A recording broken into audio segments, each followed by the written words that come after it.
दिल्ली धमाके के बाद पाकिस्तान ने एक बार फिर अपनी वही पुरानी गीदड़ भभकी दोहराई है, लेकिन इस बार हालात बदल चुके हैं। भारत के ऑपरेशन सिंदूर 2.0 की उल्टी गिनती शुरू हो चुकी है। इतिहास में पहली बार तालिबान खुले तौर पर भारत के सैन्य समर्थन में खड़ा दिखाई दे रहा है। काबुल के इस ऐलान ने इस्लामाबाद में मातम छा दिया है। दो मोर्चों पर लड़ने का ख्वाब देखने वाला पाकिस्तान अब खुद गहरे डर में डूब चुका है। भारत तालिबान के चक्रव्यूह में फंसा नहीं, बल्कि अब शतरंज की बिसात पलट चुका है। इजरायल ने अचानक खेल बदल दिया, अपने हथियारों के सीक्रेट डिब्बे भारत के लिए खोल दिए हैं। आइस ब्रेकर मिसाइलों की सप्लाई ने चीन और पाकिस्तान दोनों की नींद उड़ा दी है। उधर लाल किले के पास हुए धमाके की गूंज अभी थमी भी नहीं थी कि इस्लामाबाद से बेतुके बयानों का तूफान उठ खड़ा हुआ है। पाकिस्तान के प्रधानमंत्री शहबाज शरीफ और उनके रक्षा मंत्री ख्वाजा आसिफ ने एक बार फिर अपनी वही पुरानी आदत दोहराते हुए भारत को दो मोर्चों पर जंग की गीदड़ भभकी दे डाली। और उनकी जुबान ऐसी चल रही थी जैसे कोई बच्चा गुस्से में खिलौना फेंक कर कहे कि मैं सबको हरा दूंगा। उनका इशारा साफ था, एक तरफ भारत और दूसरी तरफ अफगानिस्तान, और वो दुनिया को ये दिखाना चाहते थे कि पाकिस्तान दो दो दुश्मनों से एक साथ लड़ सकता है। लेकिन असलियत क्या है ये तो दुनिया जानती है। पाकिस्तान की फौज की हालत ऐसी है जैसे कोई पंक्चर बाइक पहाड़ चढ़ने की कोशिश करे। और सबसे बड़ी बात ये कि पाकिस्तान शायद भूल गया कि ये 2025 का नया भारत है। यहाँ कोई काम गली मोहल्ले वाली अकड़ में नहीं चलता। यहाँ खेल शतरंज का है और चालें ऐसी कि सामने वाला सोचे कब कौन सी बाजी पलट गई। अब दोस्तों असली कहानी यहीं से शुरू होती है, क्योंकि इंडिया ने जैसे ही देखा कि पाकिस्तान दो मोर्चों वाली डींगे मार रहा है, तो भारत ने चुपचाप पर्दे के पीछे से ऐसी चाल चली कि पाकिस्तान के पैरों तले जमीन खिसकने लगी। और ये सब इतना चुपचाप हुआ कि पाकिस्तान को भनक भी नहीं लगी कि खेल बदल चुका है। जो तालिबान कल तक पाकिस्तान के पीछे पीछे रहता था, आज वही तालिबान भारत के साथ लाइन में आकर खड़ा हो गया है। और ये बात पाकिस्तान के लिए किसी गले की हड्डी से कम नहीं है, क्योंकि पाकिस्तान की पूरी पॉलिसी ही अफगानिस्तान और तालिबान को अपनी जेब में समझने पर टिकी रहती थी।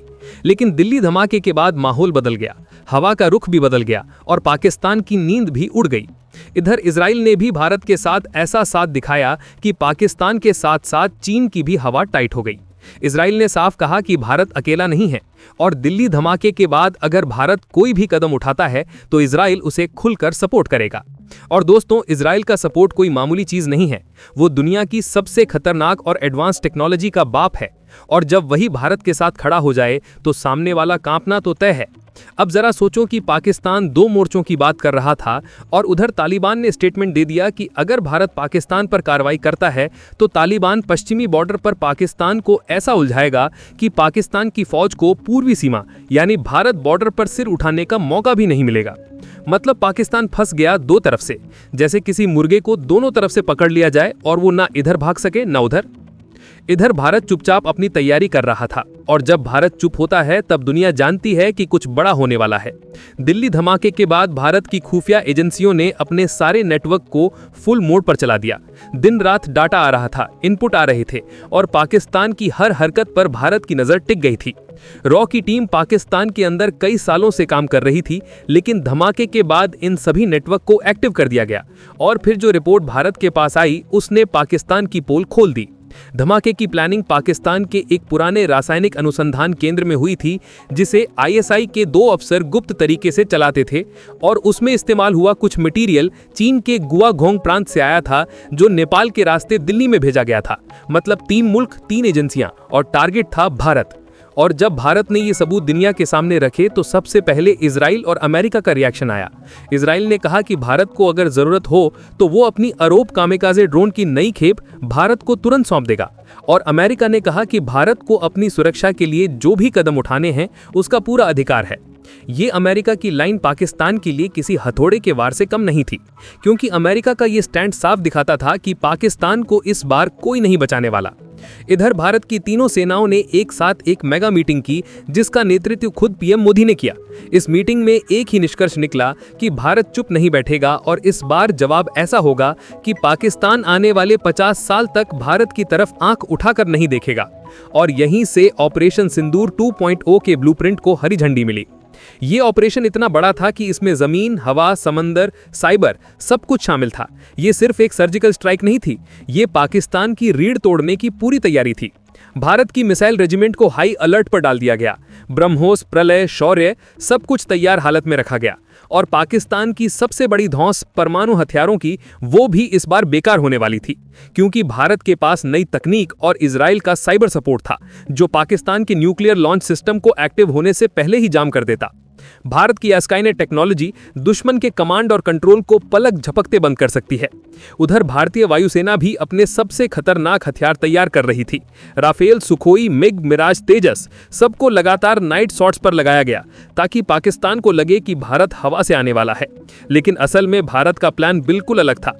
इधर तालिबान ने अपना दूसरा बयान जारी कर दिया जिसमें कहा कि पाकिस्तान ने अफगानिस्तान को सालों से अस्थिर किया है और अगर पाकिस्तान भारत के खिलाफ कुछ करेगा तो तालिबान चुप नहीं बैठेगा। ये बात पाकिस्तान के मीडिया में ऐसे गूंजी जैसे किसी के सिर पर ढोल बजा दिया जाए। पाकिस्तान की टीवी स्टूडियो में बैठे एंकर पसीना पोंछते नजर आए। उनका चेहरा बता रहा था कि पाकिस्तान 2 मोर्चों की धमकी देकर खुद ही 2 मोर्चों में फंस चुका है और बचने का कोई रास्ता नहीं है।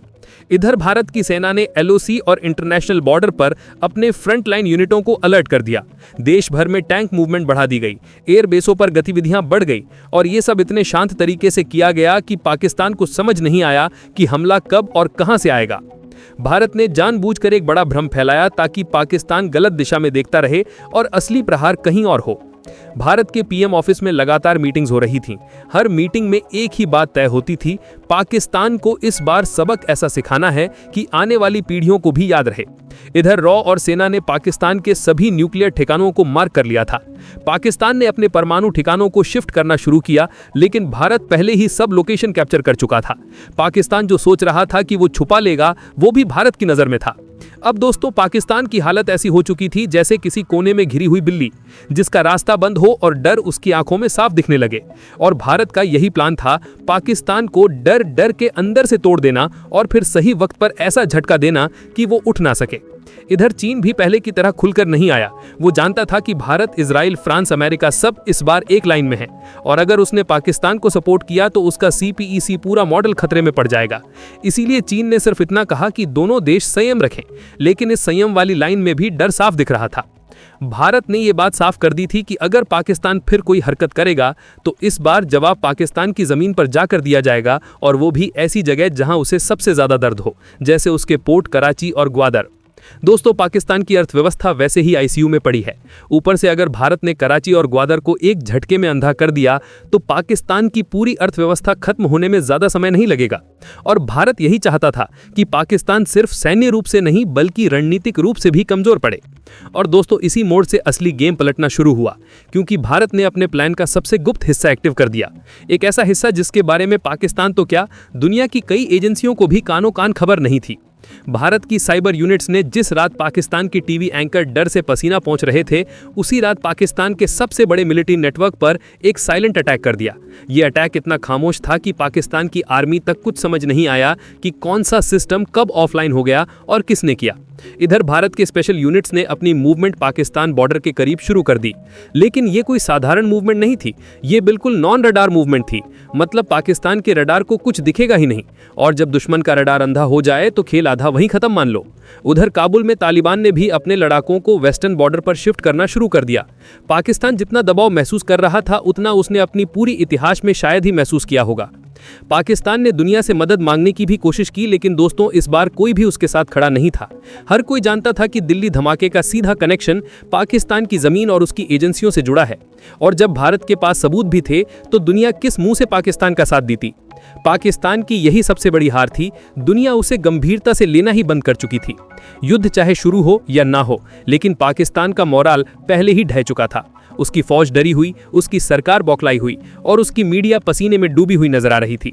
और ये सब कुछ भारत की उसी रणनीति का हिस्सा था जिसमें बिना एक भी गोली चलाए दुश्मन को अंदर से मिटा देना होता है। दोस्तों, इतना साफ है कि पाकिस्तान ने जैसा खेल शुरू किया था, उस खेल में शिकारी खुद शिकार बन चुका है और भारत की चुप्पी उसका सबसे बड़ा डर बन चुकी है। अब दोस्तों, अगर आपको ये वीडियो पसंद आई हो तो नीचे कमेंट में अपना रिएक्शन जरूर लिखिएगा। वीडियो को लाइक करिएगा और चैनल को सब्सक्राइब करना बिल्कुल मत भूलिएगा, क्योंकि आगे भी ऐसे धमाकेदार अपडेट आप तक सबसे पहले पहुंचेंगे। जय हिंद, जय भारत।